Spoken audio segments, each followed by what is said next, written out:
So in this video, I'd like to talk about a few different,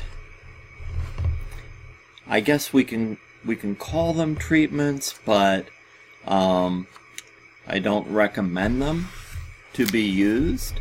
They're either experimental or not FDA approved, but I think it's important that we go over them. And there is one that does show quite a bit of promise. So we're going to talk about three of them. Ibogaine, I-B-O-G-A-I-N-E, gabapentin, G-A-B-A-P-E-N-T-I-N, and oxytocin. And I could not post the literature on these because they're in a copyrighted book and I didn't have permission. But basically, when anybody works in the field of addiction treatment, there is a lot of hearsay, a lot of, oh, have you heard about this? This will make your process easier, makes the recovery easier. So people who are into taking a medication to feel better or using opioids to, quote, feel better, people often look for an easy fix for a problem that is just not easy to fix.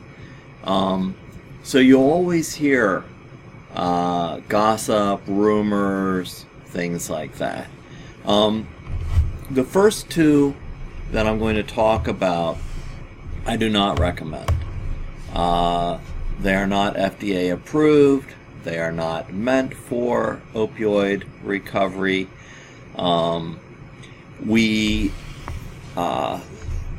could wait and see what type of research comes up.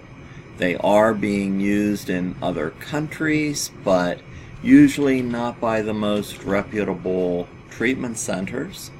So, for instance, Ibogaine. And I'm not even sure whether it's Ibogaine or Ibogaine. It might be Ibogaine. But it's a psychoactive substance. It's found in plants. It's both psychedelic and dissociative.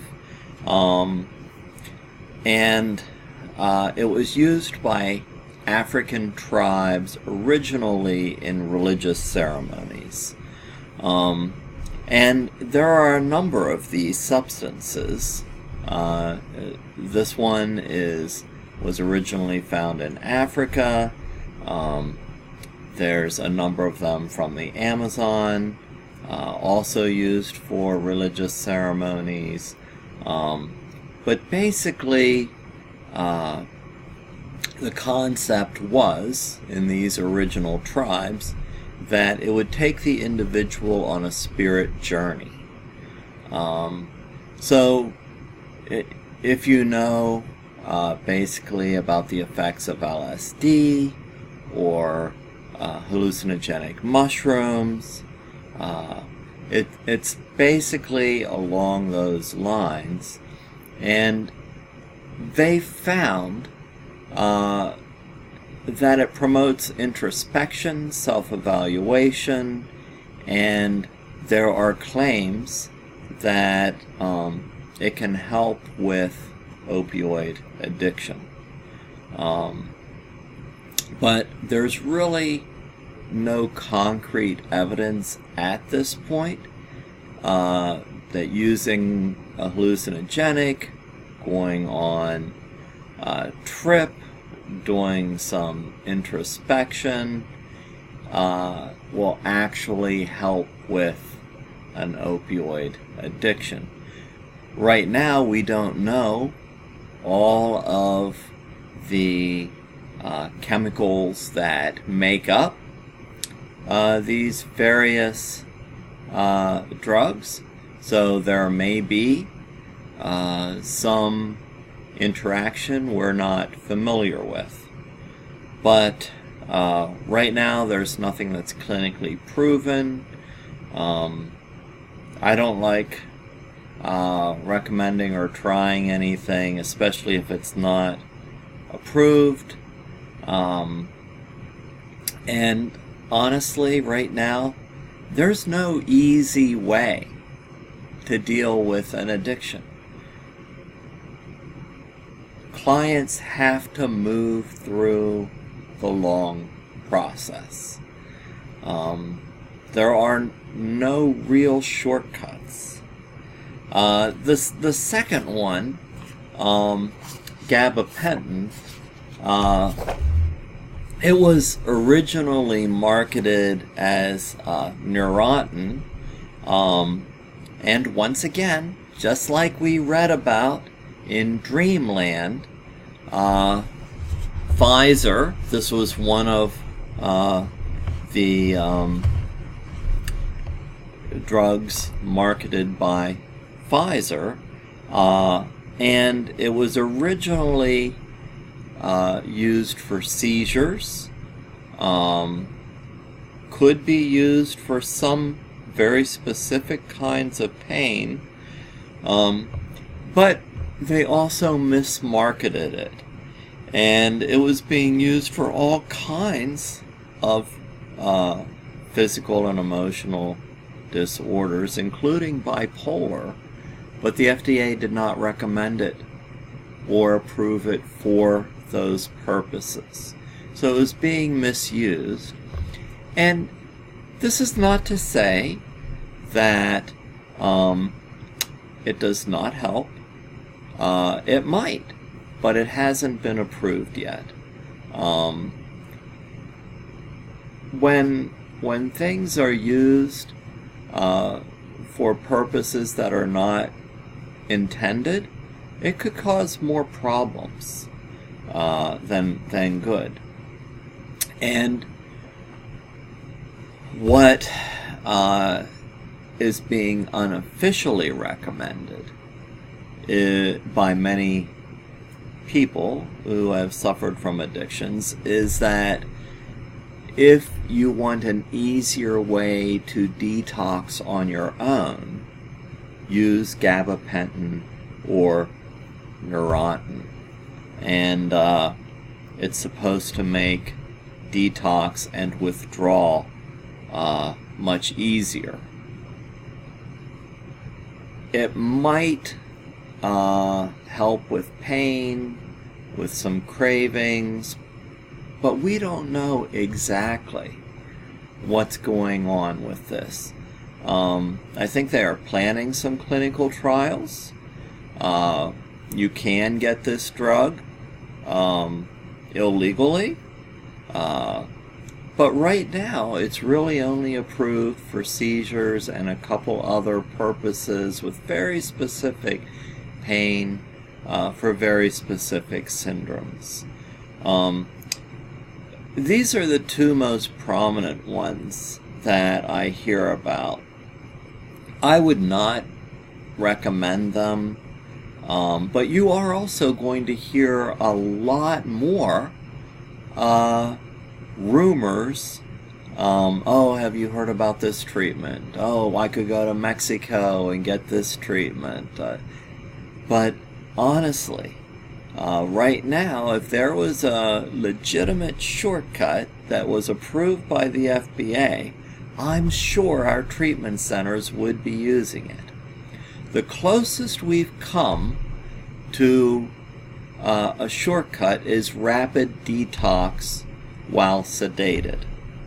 That's the closest we've come, and we talked about that last week.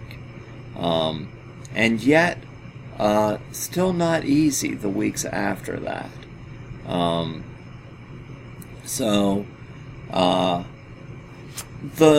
The one I would really like to mention that has already had some clinical trials, and more clinical trials are scheduled, is oxytocin. And I posted 2 articles on this, and it's really fascinating. I didn't know so much research was being done on this, but I did understand what oxytocin was, and I always realized that there was a similarity in the feelings that natural oxytocin produced versus the euphoric feelings that opioids produced. Opioids, of course, being much greater in intensity, creating the euphoria. So the slang term for oxytocin is the love drug. It's a naturally occurring chemical in our brains, and it creates the feeling of belonging, love, security. It's also used by our bodies during pregnancy and bonding with babies, with contractions during labor. So there's a lot of different things that our body uses this chemical for, but all with different types of either social or familial bonding, either friendship, social, or love bonding. It's about feeling secure enough to make a connection. One of the things that inhibits many human beings in making connections socially is not feeling secure, feeling unsafe, unsure of oneself, and oxytocin tends to lower boundaries, make individuals more receptive to various types of relationships. But as we look at it, we have created a synthetic version of oxytocin, and all of the clinical trials are now either dealing with anxiety, social phobias, things like that, or addiction. And not only have they found that it can promote these feelings, but it can also stop not stop completely, but lower drug cravings, specifically opioid cravings. So combined with therapy, this might be very promising. It's usually inhaled. It does not produce a euphoric state like opioids, but it reduces addictive cravings and withdrawal. It promotes a sense of well-being and lowers anxiety. So it has a lot of promise. We're just in the early stages of testing and figuring out where to go with this treatment. So I would definitely keep an eye out for this one. And it seems to be like a positive treatment, totally non-addictive as far as they know. Doesn't inhibit anybody's functioning in any way. So it looks like a lot of positives. we are really just in the infancy stage of treating addictions. The drugs that create a euphoric state, opioid or any other drug, including alcohol and tobacco, have been around a lot longer than treatment drugs. Treatment, as far as medication and treatment, is really just beginning.